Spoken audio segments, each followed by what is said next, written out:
ಮನೆಯಲ್ಲಿ ಪಾತ್ರೆ ತೊಳಿತಾ ಇರುವಂತಹ ಮಹಿಳೆಗೆ ಬಿಜೆಪಿಯವರು ಟಿಕೆಟ್ ಕೊಟ್ಟಿದ್ರು. ಈಗ ಆಕೆ ಗೆದ್ದಿದ್ದಾಳೆ. ಎಸ್, ಅವಳ ಯಶೋಗಾಥೆಯನ್ನ ಈಗ ಈ ಒಂದು ವಿಡಿಯೋದಲ್ಲಿ ಹೇಳ್ತಾ ಹೋಗ್ತೀನಿ.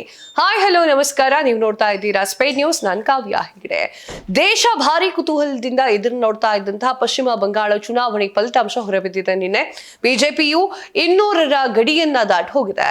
3 ಅವಧಿಯಲ್ಲಿ ಸರ್ಕಾರ ರಚಿಸಿದ್ದಂತಹ ಮಮತಾ ಬ್ಯಾನರ್ಜಿ ನೇತೃತ್ವದ ಟಿಎಂಸಿ ಈ ಒಂದು ಪಕ್ಷ ನೆಲಕಚ್ಚಿಕೊಂಡಿದೆ. ಒಂದು ಕ್ಷೇತ್ರದಲ್ಲಿ ಖುದ್ದು ಮಮತಾ ಬ್ಯಾನರ್ಜಿ ಅವರು ಪರಾಭವಗೊಂಡಿದ್ದಾರೆ. ಈ ಬಾರಿ ಬಿಜೆಪಿಯು ತುಂಬಾ ಹೊಸ ಅಧ್ಯಾಯವನ್ನ ಬರೆದಿರುವಂತದ್ದು. ಒಬ್ಬರಿಗೆ ಟಿಕೆಟ್ ನೀಡಿದೆ, ಅದರಲ್ಲೂ ಕೂಡ ಒಂದು ಮನೆಯಲ್ಲಿ ಪಾತ್ರೆಯನ್ನ ತೊಳಿತಾ ಇದ್ದಂತಹ ಮಹಿಳೆಗೆ ಟಿಕೆಟ್ ನೀಡಿದ್ದು ಭಾರಿ ಕುತೂಹಲವನ್ನ ಮೂಡಿಸಿತ್ತು. ಪಶ್ಚಿಮ ಬಂಗಾಳದ ಎಲ್ಲಾ 294 ಕ್ಷೇತ್ರದ ಫಲಿತಾಂಶ ಹೊರಬಿದ್ದಿದೆ. ಬಿಜೆಪಿ 206, ಟಿಎಂಸಿ 81 ಮತ್ತು ಕಾಂಗ್ರೆಸ್ 2 ಸ್ಥಾನವನ್ನ ಪಡೆದುಕೊಂಡಿದೆ. ಸರಳ ಬಹುಮತಕ್ಕೆ 148 ಸ್ಥಾನ ಬೇಕಾಗಿತ್ತು. ಬಿಜೆಪಿ ಈ ಒಂದು ಅಭೂತಪೂರ್ವ ಜಯವನ್ನ ಸಾಧಿಸಿದೆ. ಅಭ್ಯರ್ಥಿಗಳ ಆಯ್ಕೆ ರಾಷ್ಟ್ರೀಯ ಸ್ವಯಂ ಸೇವಕರ ಸೈಲೆಂಟ್ ಪರಿಶ್ರಮದ ಬಗ್ಗೆ ಸಾಮಾಜಿಕ ಜಾಲತಾಣದಲ್ಲಿ ಸಿಕ್ಕಾಪಟ್ಟೆ ಚರ್ಚೆ ಆಗ್ತಾ ಇತ್ತು. ಕಮ್ಯುನಿಸ್ಟ್, ತೃಣಮೂಲ ಕಾಂಗ್ರೆಸ್ ಪಾರ್ಟಿಯದ್ದೇ ಅಬ್ಬರ ಪಶ್ಚಿಮ ಬಂಗಾಳದ ಬಿಜೆಪಿ ಅಭ್ಯರ್ಥಿ ಕಲಿತಾ ಮಾಘಿ ಅವರು ಮನೆ ಕೆಲಸವನ್ನ ಮಾಡ್ತಾ ಇದ್ದಂತಹ ಮಹಿಳೆ. ಅವರು ಮಾಸಿಕವಾಗಿ ತಿಂಗಳಿಗೆ 2500 ರೂಪಾಯಿಯನ್ನ ಪಡೆದುಕೊಳ್ತಾ ಇದ್ರು. ಬಿಜೆಪಿ ಅವರನ್ನ ಗುರುತಿಸಿ ಟಿಕೆಟ್ ನೀಡಿತ್ತು.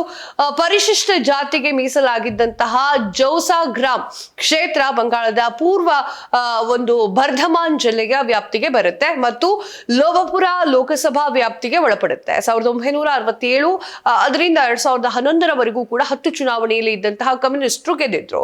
ಏನೋ ಕಳೆದ 2 ಚುನಾವಣೆಯಲ್ಲಿ ತೃಣಮೂಲ ಕಾಂಗ್ರೆಸ್ ಅಭ್ಯರ್ಥಿ ಗೆದ್ದಿದ್ರು.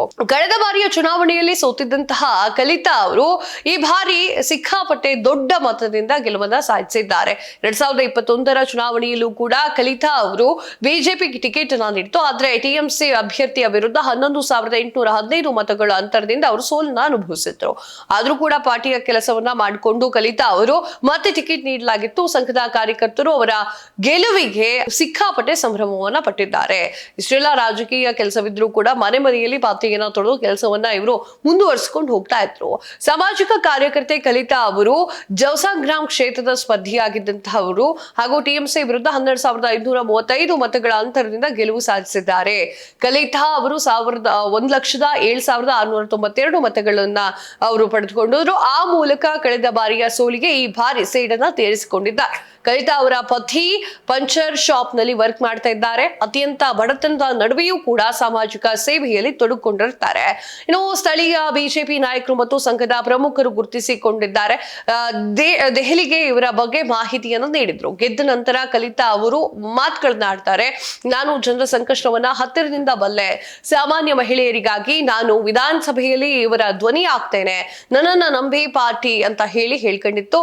ಅವಿರತವಾಗಿ ದುಡಿದು ತನ್ನ ಎಲ್ಲಾ ಕಾರ್ಯಕರ್ತರಿಗೆ ನಾನು ಚಿರಋಣಿಯಾಗಿರ್ತೇನೆ ಅಂತ ಕಲಿತಾ ಹೇಳ್ಕೊಂಡಿದ್ದಾರೆ. ನೋಡಿದ್ರಲ್ಲ ವೀಕ್ಷಕರೇ, ಯಾವ ಕ್ಷಣದಲ್ಲಿ ಯಾರು ಬೇಕಾದ್ರೂ ಗೆಲ್ಬಹುದು ಅನ್ನೋದಕ್ಕೆ ಇದೇ ಸಾಕ್ಷಿ. ನಿಮ್ಗೇನ್ ಅನ್ಸುತ್ತೆ ಕಮೆಂಟ್ ಮಾಡಿ ತಿಳಿಸಿ. ಇದಾಗಿತ್ತು ಹೊತ್ತಿನ ವಿಶೇಷ. ಮತ್ತಷ್ಟು ಸುದ್ದಿಗಳಿಗಾಗಿ ನೋಡ್ತಾ ಇರಿ ಸ್ಪೀಡ್ ನ್ಯೂಸ್. ಸುದ್ದಿ ನಿಮ್ಮದು, ವೇಗ ನಮ್ಮದು.